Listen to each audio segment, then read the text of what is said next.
Rencontrons aujourd'hui Philippe pour le Conseil du Coin. Ce sont des consultations gratuites qui ont lieu tous les premiers samedis du mois. Pourquoi organisez-vous ces consultations gratuites ? Alors le but de ces consultations gratuites, c'est de sortir un petit peu les notaires de leurs études et de faire plus connaître notre métier. Beaucoup de gens viennent nous voir, des millions de gens viennent nous voir régulièrement dans nos bureaux, mais beaucoup de gens aussi ne savent pas ce qu'on fait.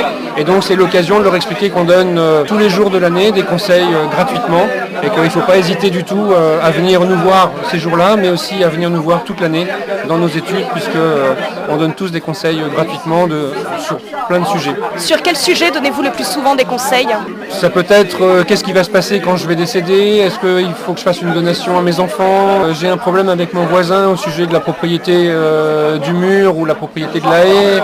Est-ce qu'il faut faire un contrat de mariage ou pas faire de contrat de mariage ? Voilà, beaucoup de choses dans beaucoup de domaines. Vous faites cette consultation en réaction à la loi Macron. Sur quoi porte cette loi ? Alors la loi Macron, c'est une loi que beaucoup de gens ont qualifiée d'un peu fourre-tout. Il y a beaucoup de choses.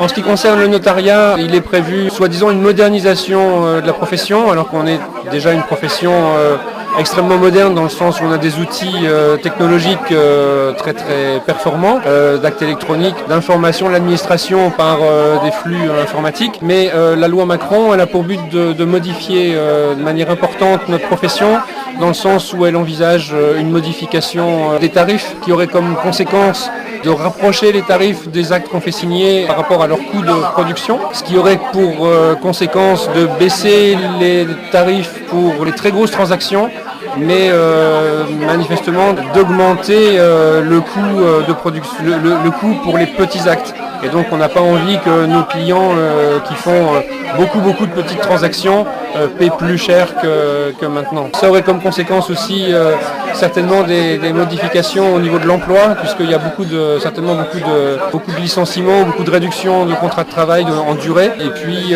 d'autres conséquences aussi au sujet de l'installation.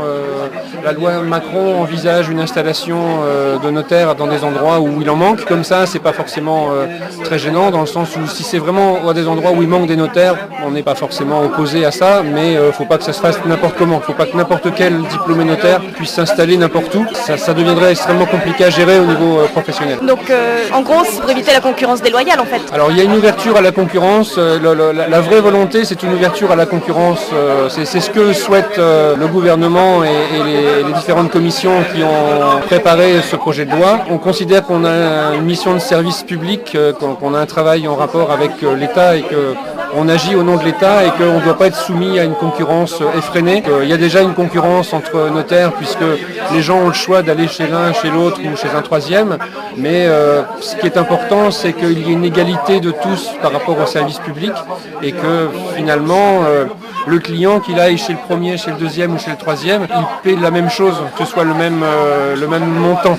Après que le montant soit modifié parce qu'il y a des modifications à envisager, pourquoi pas, mais il faut surtout que le tarif reste le même partout, que les choses soient très claires et que la concurrence ne se fasse que par rapport au contact qu'on peut avoir avec le notaire, par rapport à sa proximité et pas une histoire de coût. Parce que si on va chez un notaire parce qu'il est moins cher, on peut penser que le travail aura été fait plus rapidement, de manière moins complète et ça sera une mauvaise chose pour le client.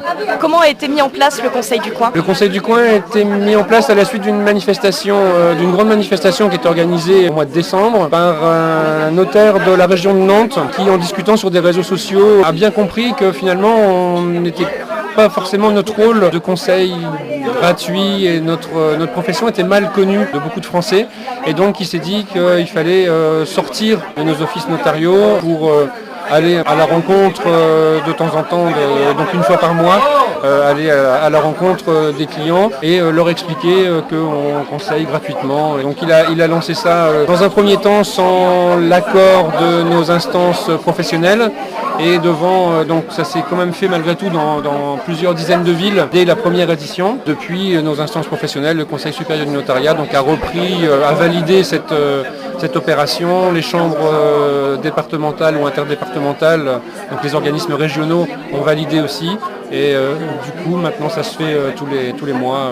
Petite question comme ça, pourquoi l'écharpe rouge? L'écharpe rouge, c'était décidé comme signe de ralliement au moment de la manifestation qui a eu lieu au mois de décembre à Paris, qui comprenait en fait l'ensemble des professions réglementées. Donc les notaires, les huissiers, les mandataires de justice, les greffiers. Et donc en fait le notariat a décidé d'avoir un signe de ralliement pour que entre notaires ou entre clercs de notaire on puisse se reconnaître, et donc c'est l'écharpe rouge qui a été choisie à ce moment-là. Les notaires sont-ils les seuls à donner des conseils juridiques? Les notaires ne sont pas les seuls à donner des conseils juridiques, puisque on peut aller voir un avocat pour avoir des conseils juridiques, ou suivant la nature du conseil juridique, on peut aller voir d'autres professions, si c'est en rapport avec des entreprises, des experts comptables ou autres, surtout les avocats effectivement, mais les notaires donnent beaucoup de conseils juridiques, dans le sens où un notaire de province comme ceux dont je peux faire partie passe à peu près la moitié de sa journée à donner des conseils.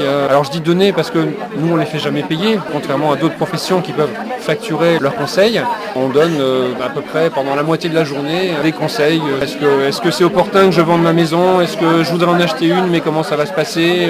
Est-ce qu'il faut que je fasse un testament? Quand je vais décéder, qu'est-ce qui va se passer? Je m'entends pas très bien avec tel ou tel de mes enfants. Est-ce que je peux faire quelque chose? Comment est-ce que ça va se passer? J'ai très peur un jour de perdre la tête. Comment ça va se passer si je suis mis sous tutelle? Voilà, beaucoup de conseils en droit de la famille, en droit immobilier.